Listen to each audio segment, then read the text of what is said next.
The military discovered a method that made motivation irrelevant. This hack forced the mind to execute without waiting for confidence, energy, or emotional readiness. Operatives became so efficient that psychologists questioned whether they still behaved like normal humans. So the hack was erased from training manuals, but it wasn't destroyed. And you're about to hear it. If you continue, you'll never rely on motivation again. You'll rely on command. Step 1. The command break. In military intelligence, hesitation is classified as a silent hostile. It doesn't announce itself. It doesn't rush the gate. It slips in quietly, slowly, rationally, and once you allow it to land, it spreads through your entire system like fog. You don't lose battles because you're weak. You lose them because hesitation entered the room 5 seconds before you moved. Step 1 exists to eliminate that enemy before it even forms. The command break is the first psychological weapon in the band training sequence. It teaches the mind to respond to directive faster than it responds to emotion.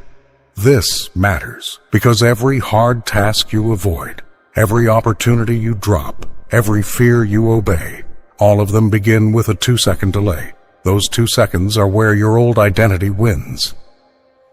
Step 1 ends that era. Here is the core principle. You do not wait for motivation. You do not wait for clarity. You do not wait for the right moment. The moment hesitation appears, the moment your brain begins whispering its familiar lines. Not now, maybe later. I'm tired. I'll start soon. You cut it. Cold, fast, clean. You issue a single internal command, break.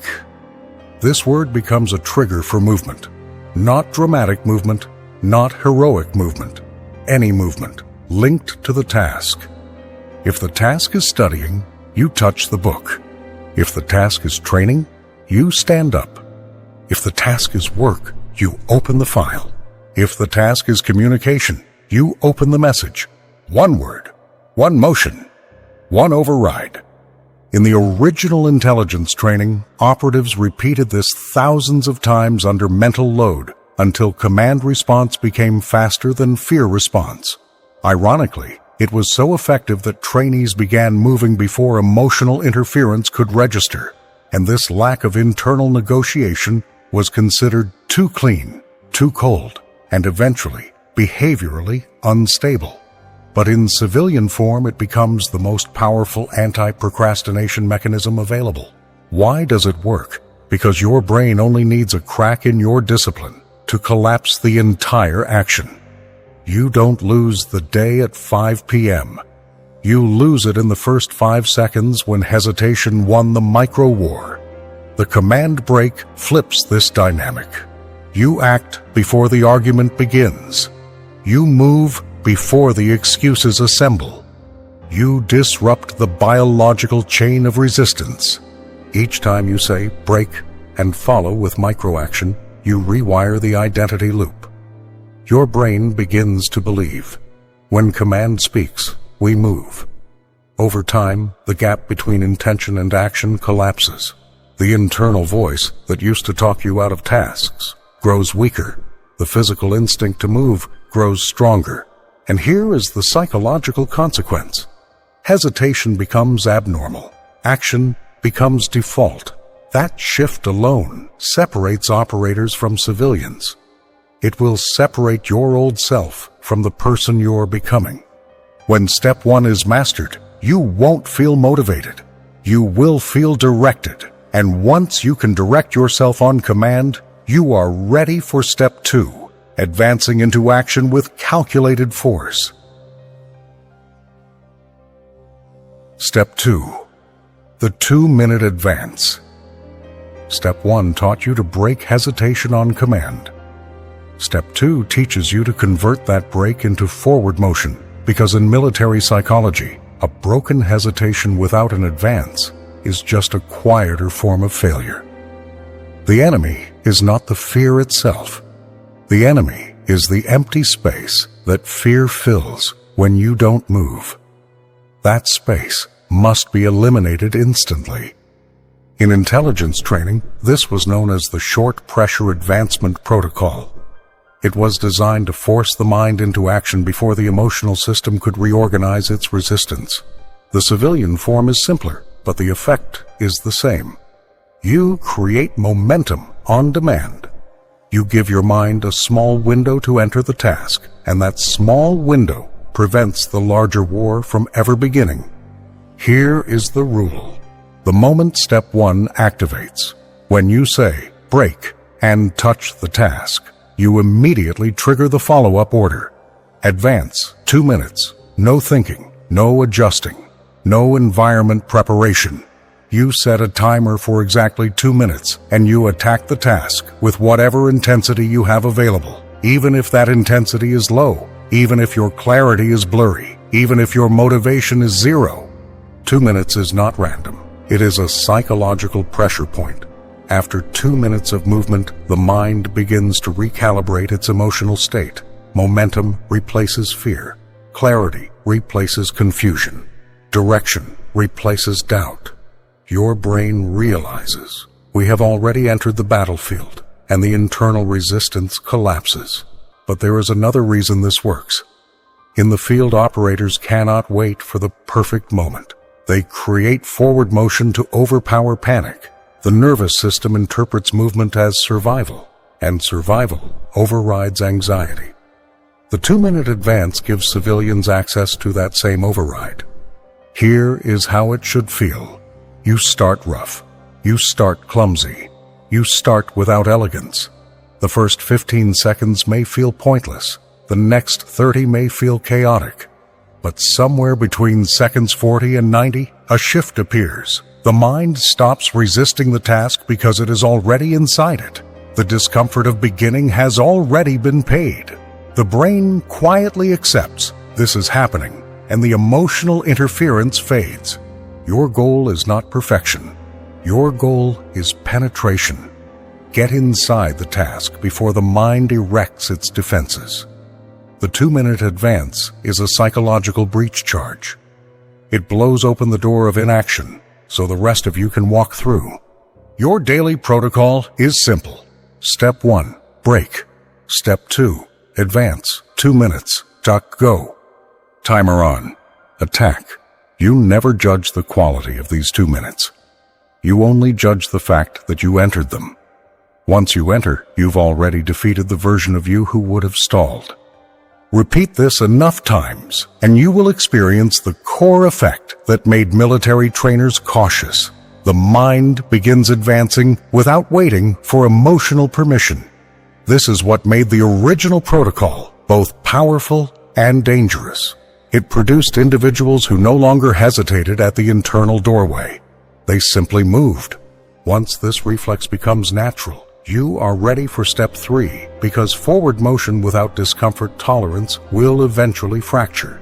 But if you can learn to endure discomfort, you become unstoppable. Before we move to step 3, there's something you need to know. The exercises you're hearing right now are only one part of the system.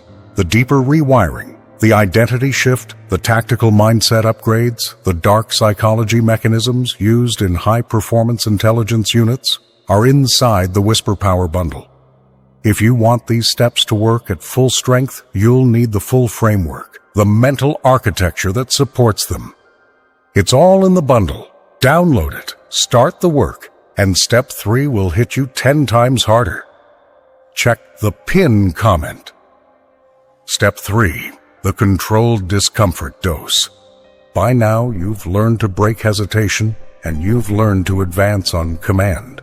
But here is the truth. Every military psychologist knows. Forward motion is worthless if your mind collapses the moment discomfort appears. This is why step 3 exists. It is the conditioning phase, the part of training that civilians always avoid and operators always endure. In intelligence environments, controlled discomfort isn't punishment. It's calibration. The body learns where its limits are. The mind learns those limits are lies.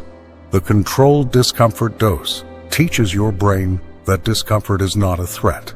It is an instruction. And once your mind responds to discomfort the way it responds to command, you will operate in a different psychological tier. Your version is simple but potent.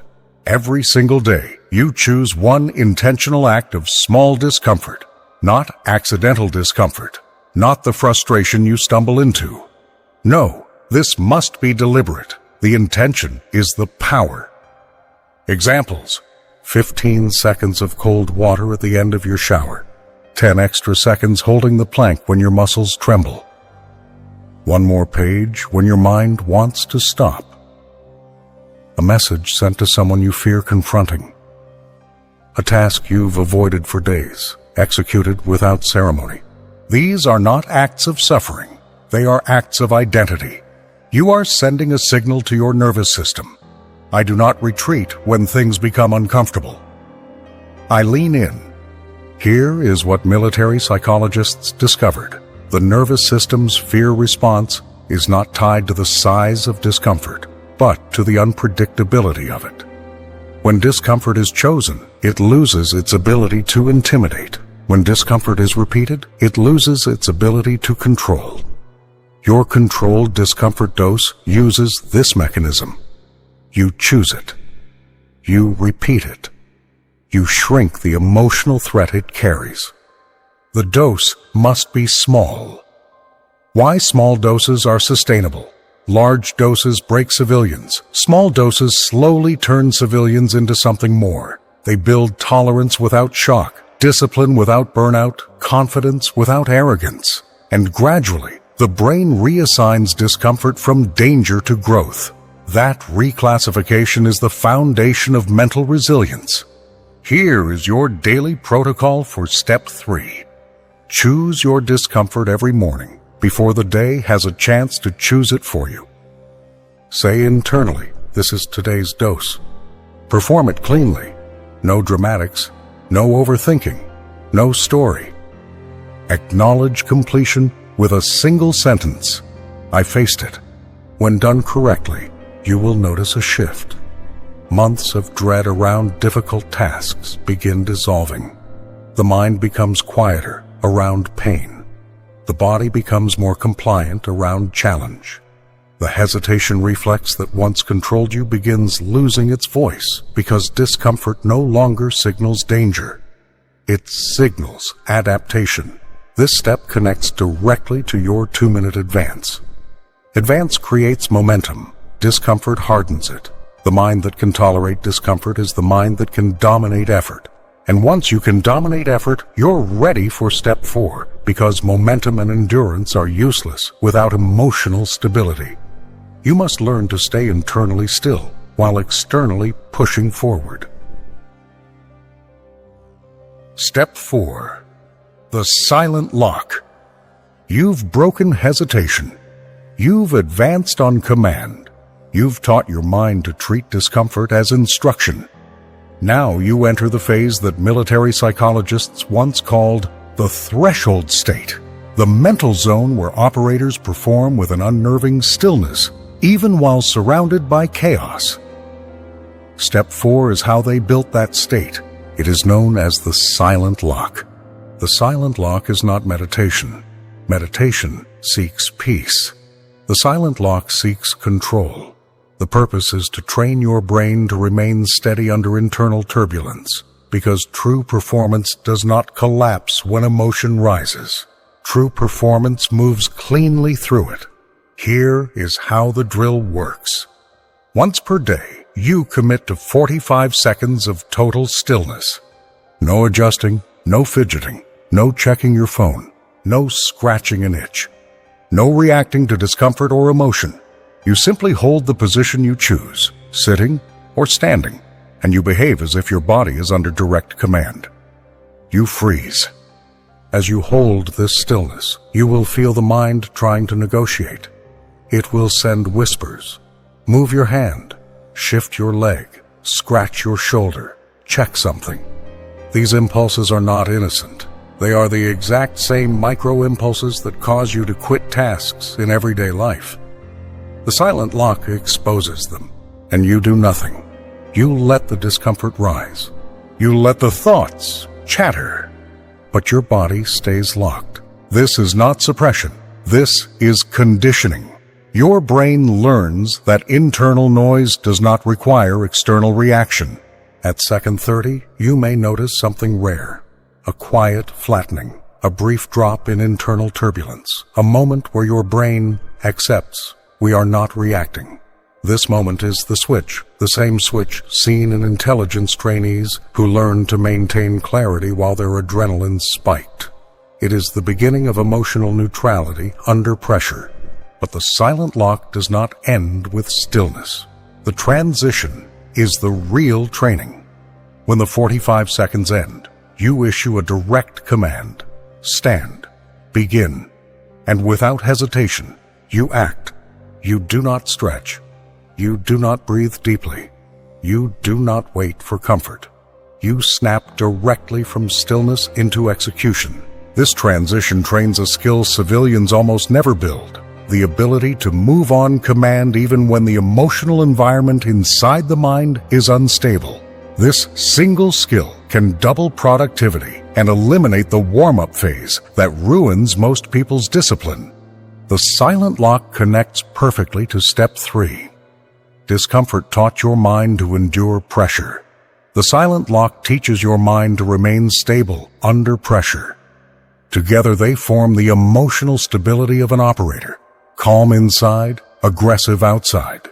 Your daily protocol is simple. 45 seconds of total stillness. Observe impulses without obeying them. At the end, give a command and execute instantly. Repeat this for a week and you will feel the noise in your mind soften. Repeat it for a month and you will notice your reactions shrinking. Repeat it longer and everyday stressors become background static. Present, but powerless. Once this internal stability is established, you're ready for step 5, because stability without awareness becomes blind discipline. You must learn to see yourself with military clarity. Step 5, the Daily Recon Report. In military operations, there is no such thing as a completed mission. There is only a completed phase, and every phase is followed by reconnaissance. An unfiltered review of what worked, what failed, and what nearly got someone killed. The civilian world rarely uses this level of honesty, but if you want the mental superiority this band protocol creates, you must adopt the same ruthless clarity. Intelligence without recon is chaos. Discipline without recon is blind. Strength without recon collapses under pressure. This is why Step 5 exists.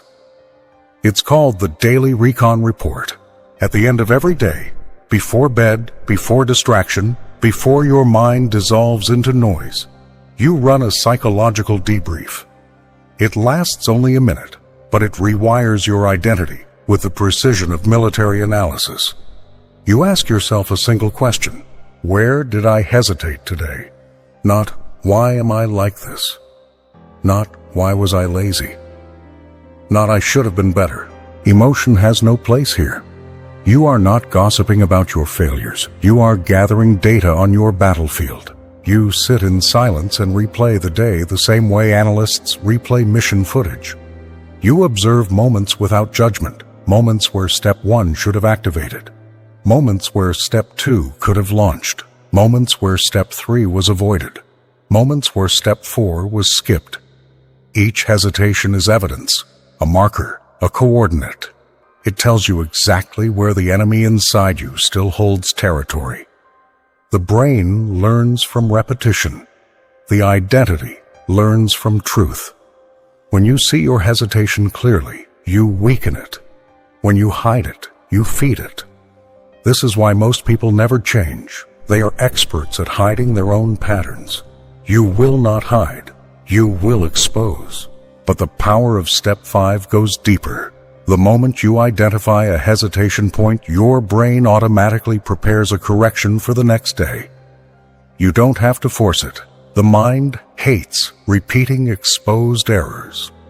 When you say, "Here I hesitated," your subconscious begins adjusting your behavior before you even wake up. This is how the military accelerates skill acquisition, through rapid cycle recon. Here is your protocol. Sit for 60 seconds in silence. Replay your day like mission video footage. Identify 1 or 2 hesitation moments. Label them without emotion. Here, I delayed. Close the recon with a final sentence. Tomorrow, this point shifts. No shame, no drama, no excuses, just intel. This step connects all previous steps into a closed loop. Step 1 breaks hesitation. Step 2 advances. Step 3 hardens. Step 4 stabilizes. Step 5 exposes weaknesses so the system can adapt. If you remove recon, the entire chain weakens. If you perform recon daily, the chain becomes self-correcting. The system improves even when your motivation is gone. And here is the effect you'll feel after a few weeks. The fog around your behavior begins to lift. Hard tasks no longer appear random. You can see exactly where the old version of you tries to return. You begin anticipating your hesitation before it occurs. And once you can anticipate it, you can eliminate it. Command break fires earlier. Advance activates faster. Discomfort becomes normal. Stillness becomes sharp. Execution becomes instinct. This is why the intelligence variant of this protocol was eventually removed. It didn't just create disciplined individuals. It created individuals whose self-awareness was so high, their weaknesses had nowhere to hide. This level of inner clarity is rare in civilians. It is dangerous in the wrong hands, and it is transformative in yours. Perform Step 5 consistently, and you will no longer be a person trying to change. You will be a person who adjusts, evolves, and sharpens every single day with military precision. The training never ends, but neither does the growth.